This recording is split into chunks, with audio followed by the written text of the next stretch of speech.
Namaste, Pranam, Gita Dhyanam. Om Parthaya Pratibodhitam Bhagavata Narayanena Swayam Vyasena Gratitam Purana Munina Madhye Mahabharatam Advaitam Ratavarshinim Bhagavatim Ashtadashadhyayinim Ambatva Manusandadhami Bhagavad Gite Bhavadveshinim.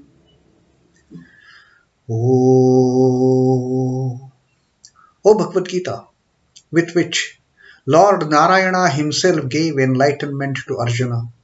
The ancient sage Vyasa included it in the Mahabharata. O Goddess, showerer of the nectar-like knowledge of non-dualism contained in your 18 chapters. O my affectionate mother, the destroyer of rebirth, I meditate upon thee. Krishna Vandana. वसुदेवसुतं देवं कंसचाणूरमर्दनं देवकी परमानन्दं कृष्णं वन्दे जगद्गुरुम्. Son of Vasudeva, the slayer of Kansa and Chanur, extreme delight for Mother Devaki, O Lord Krishna, the supreme teacher of the universe, my salutations to you.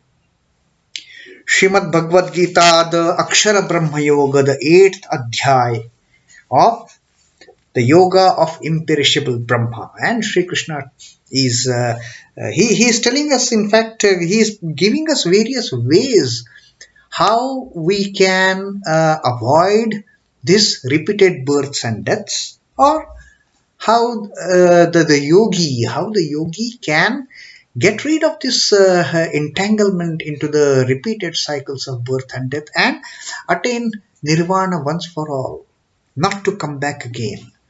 The previous shloka that we read, Sri Krishna is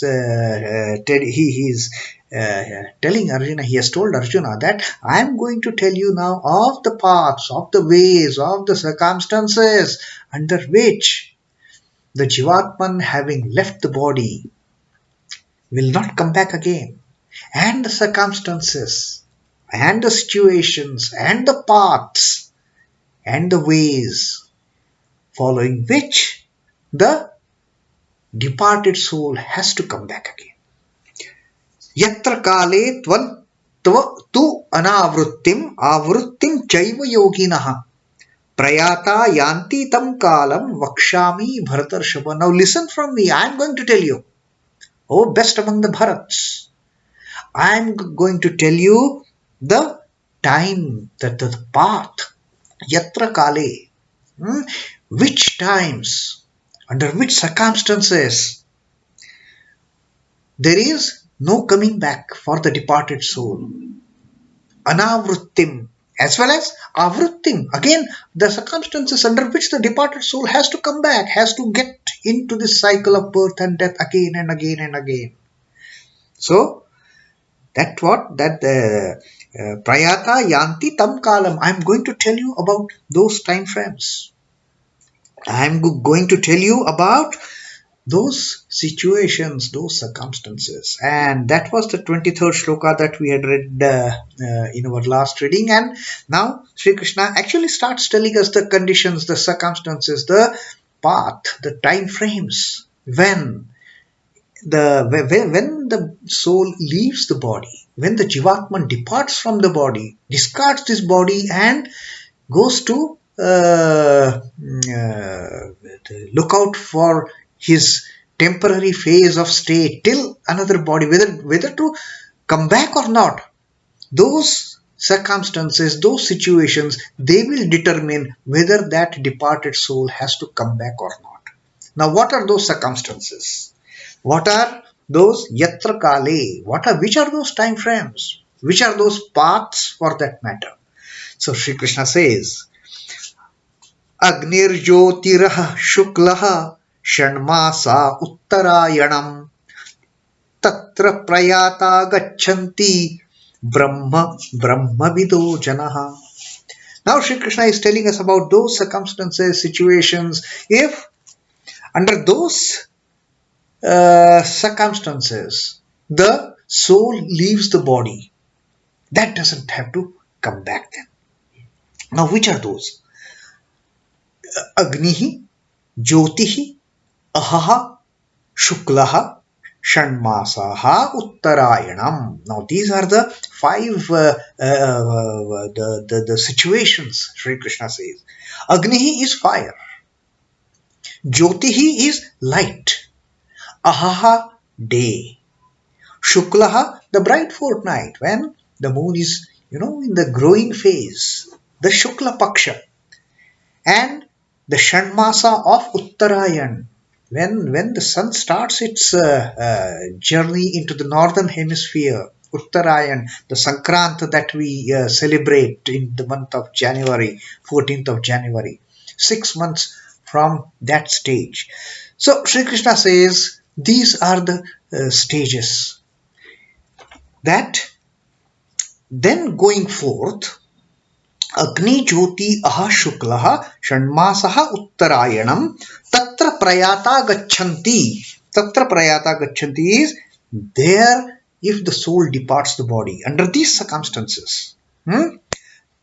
Then Brahma to Brahman, brahma-vido janāḥ, the knowers of Brahma.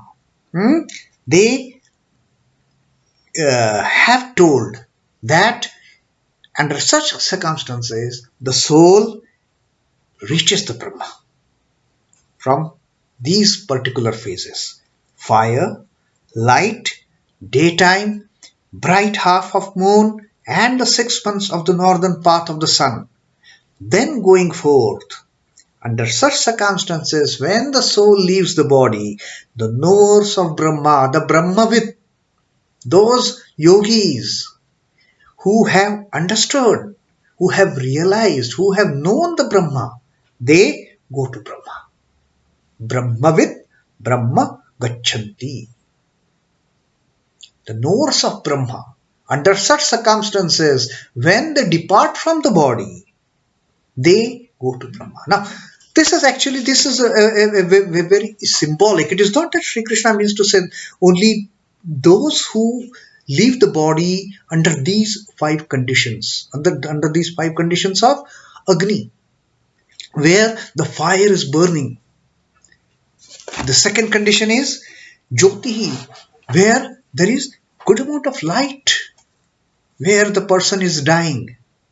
Then ahaḥ. Ahaḥ is daytime, when the soul departs during daytime. Shukla Paksha, when the soul chooses to depart the body in the phase when the moon is growing towards the full moon.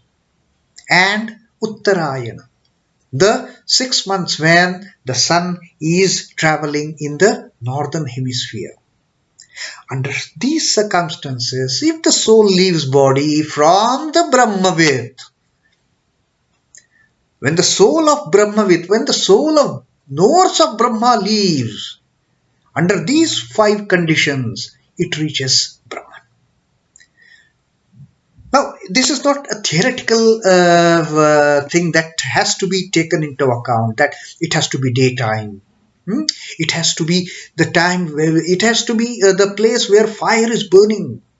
Or it is not that it has necessarily to be the Shukla Paksha, the bright moon phase, or the Uttarayaṇ, the 6 months of the sun's journey into the northern hemisphere. What Shri Krishna is indicating here, it is the path of enlightenment. Wherever Agni or day or the Shukla Paksha, these are all indicative. These are all indicative of the illumination. And therefore Shri Krishna also uses his word brahma-vido. Those illumined souls who have understood Brahman, who have attained the knowledge of Brahman, who have got the jnana of Brahman, those jnanis, those brahma-vids, when they are on this path of illumination, when they are on this path of enlightenment, when the soul leaves from the body of such knowers of Brahman, then for them there is no coming back, they attain Brahman. Now, through these examples of enlightenment, these are all indicative, these are all symbolic. Now, traditionally, it has been considered that, okay, each of these five indications that Sri Krishna has given, the Upanishads and the Vedas, they have allotted certain deities to each of these. Like when Sri Krishna says Agni, there is a deity for that function of Agni, for that fire, for that fire of knowledge. There is a presiding deity. There is a deity for the daytime. There is a deity for the Shukla And then there is also the deity for the illumination, jyotir. So all these five instances that Sri Krishna has indicated in the Vedas, they consider a deity has been allocated to each of these.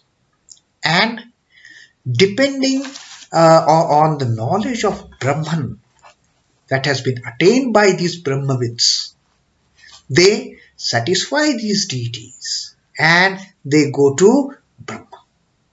They attain to Brahmahood. They merge in the Brahma.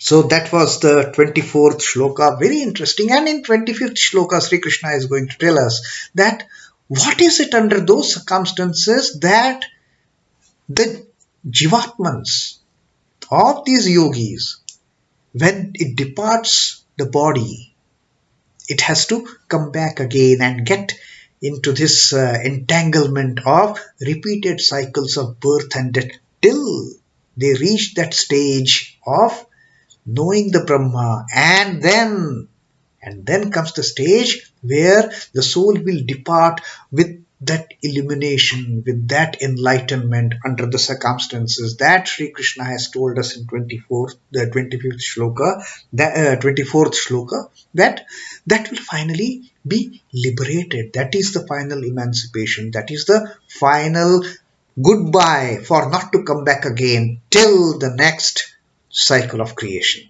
So let us see then in our next reading, which are those circumstances under which the soul has to come back and get trapped into these endless cycles of birth and death.